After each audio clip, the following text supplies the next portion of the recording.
C'est une nouvelle campagne qui est menée par CA Québec, faire de la prévention 2 ans, presque jour pour jour, après que le cannabis a été légalisé au Canada. C'est l'heure un peu des constats, de faire un peu une sorte de bilan, justement, dont la conduite, notamment les jeunes 18-24 ans. Une statistique est assez révélatrice. Un jeune Canadien, soit de la tranche de 18-24 ans sur 5, soit 20 % donc, aurait déjà conduit sous l'influence du cannabis ou été finalement dans un véhicule conduit par une personne qui a été intoxiquée. Et avec cette campagne, justement, CA Québec qui s'appelle « Conduire gelé, c'est pas mieux que conduire pacté ». Et bon, c'est pour faire de la sensibilisation, de la promotion. On en parle tout de suite avec Nicolas Ryan, qui est conseiller en communication et porte-parole de CA Québec. Monsieur Ryan, merci d'être là. Merci. Bonjour. Pour vous, cette campagne, ces chiffres, si on va plus loin un petit peu, derrière le tout, indiquent quoi selon vos analyses? Oui, en fait, c'est un peu alarmant de voir là, qu'il y a une certaine désensibilisation, si on veut, là, peut-être un manque peut-être de sérieux par rapport au cannabis. Donc, les effets du cannabis, en fait, sont moins mis de l'avant, si on veut, que les effets de l'alcool au volant, par exemple. Donc, cette campagne-là, vous avez dit, ça fait 2 ans que le cannabis est légal. Ça fait quasiment 1 an que le cannabis comestible aussi est légal au Canada. Donc, cette campagne-là visait essentiellement à sensibiliser les jeunes qui sont un peu désensibilisés par rapport à ça pour leur dire: écoutez, vous avez le droit de le faire, vous avez le droit d'en consommer, vous avez le droit d'en prendre. Cependant, si vous en prenez, ne conduisez pas, tout simplement.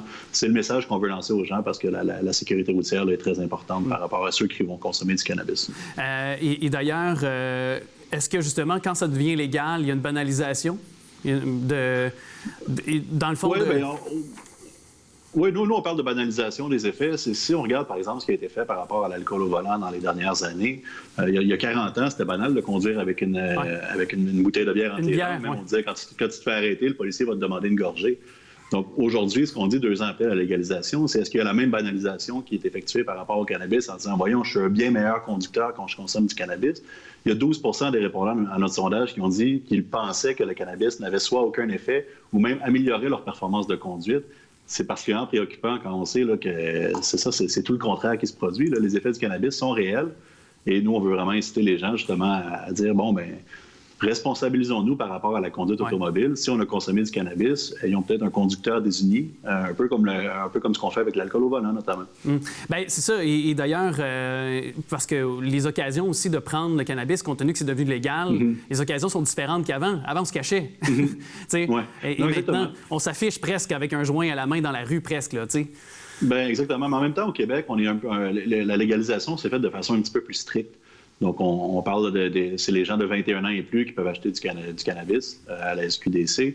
Et les produits comestibles, notamment les jujubes, les chocolats et autres, qui peuvent sembler attrayants là, pour les jeunes de moins de 21 ans, sont toujours interdits au Québec.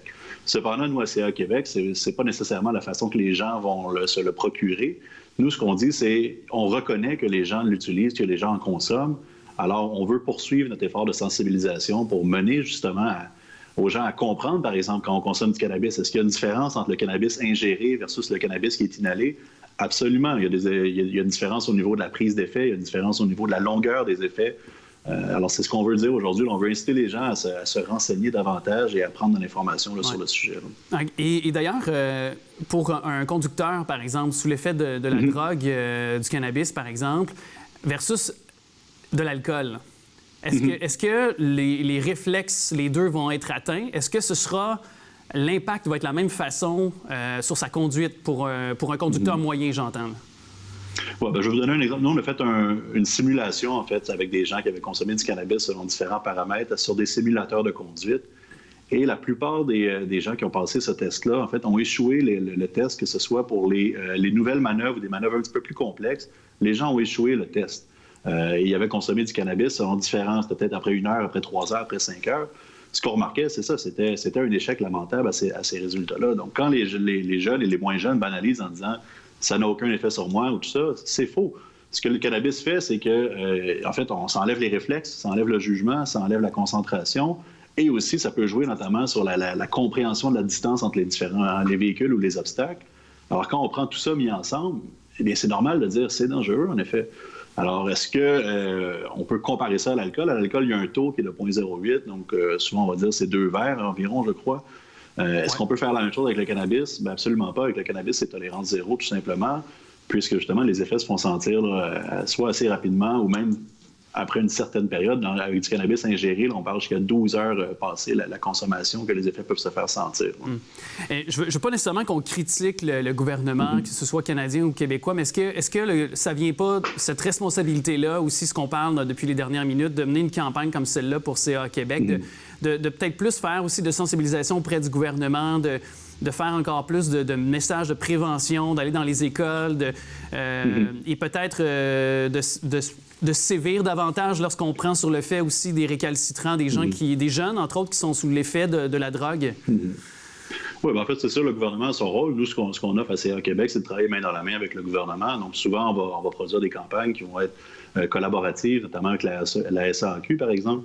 Nous, à la Fondation CA Québec aussi, là, fait des présentations dans les écoles auprès des jeunes adolescents pour justement leur démontrer, voici les effets du cannabis, voici les effets de l'alcool, on a toutes sortes de campagnes du genre, on va souvent travailler main dans la main là, avec les différents paliers gouvernementaux. Il y a une volonté là, de travailler tout le monde ensemble pour sensibiliser et c'est ce qu'on continue à faire là, avec la mission de notre fondation de notre côté.